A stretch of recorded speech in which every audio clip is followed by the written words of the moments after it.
After inspecting my patient's abdominal area, I'm going to auscultate the patient's abdomen, starting at the right lower quadrant, using the diaphragm side of the stethoscope, moving in a clockwise fashion. I'm listening for bowel sounds. Bowel sounds should sound high-pitched, clicking, gurgling, and the normal number of sounds per minute should be between 5 to 34. Next, I'm going to auscultate the patient's aorta, right and left arteries. The aorta is about 2 inches above the umbilicus, so using the bell side. I'm listening for bruit. No bruit heard over the aorta. Little to the left, no bruit over the left aorta, the left renal artery. Little right over to the aorta, no bruit heard over the right renal artery. Next, I'm going to percuss with 2 fingers over my middle finger across all 4 quadrants. So over hollow organs, they should all sound tympanic. Solid organs will sound dull. After that, I'm going to percuss for the patient's liver. So starting in the middle of the right lower quadrant, percussing upward. At the beginning, it would sound tympanic. That's because I was percussing over hollow organs. After I first hear dullness, that would be the inferior margin of the liver. And then I'll take a mark of that and then go to the top. So start around her nipple area, start percussing downward. It will sound resonant at the beginning. That's because it's over the lungs. And then after I hear dullness, that will be the superior margin of her lung.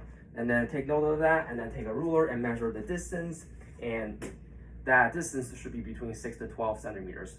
And then I'll have the patient turn to the right slightly, and then I'm going to percuss over the 11th to 12th rib area by her causal margin for her spleen. And I hear a tympany, and that means there's no splenomegaly. Next, I'm going to do some light palpation. So with my with my finger pads, do some light palpation. Any pain? No pain. Okay, and I don't feel any masses or tenderness. And next, I'm going to have the patient bend her knees, take some deep breath in and breathe out. Try to relax. Do some deep palpation. This is going to be 4 to 6 centimeters in. Again, for tenderness, masses, and while I do that, I'm going to observe for grimace over the patient's face. Next, I'm going to do something called a rebound tenderness.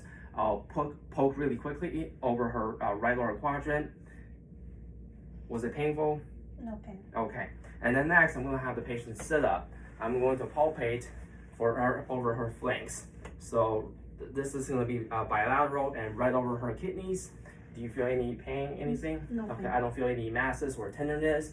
Okay, go ahead.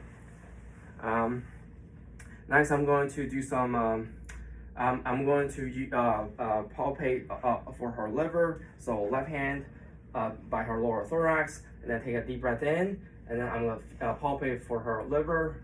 Okay, I don't feel anything. That's because she does not have hepatomegaly.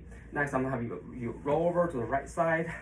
Okay, go ahead and take a deep breath in. So left hand over her left flank, and right hand palpate over her lower causal margin. Okay, go ahead. Okay, breathe in, breathe out. Okay, and again, I don't palpate her spleen, so that rules out splenomegaly. Next, I'm going to do the psoas maneuver. Go ahead and raise your leg against my resistance. Okay, any pain? No pain. Okay, next, I'm going to bend her leg, form an L shape, and then rotate her hip inward or internally while abducting her leg. Any pain? No pain. Okay, and both of these maneuvers rules out appendicitis. Next, I'm going to measure her aortic span. So first, locate her pulse above her umbilicus, and then take note of the margins on each side. And the span of her aorta is under 3 centimeters, and that's normal. Finally, I'm going to have the patient sit up. So I'm going to place one palm over her flank at a time and then strike it gently. Any pain? No pain. Any pain? No pain. Okay. And that rules out pyelonephritis.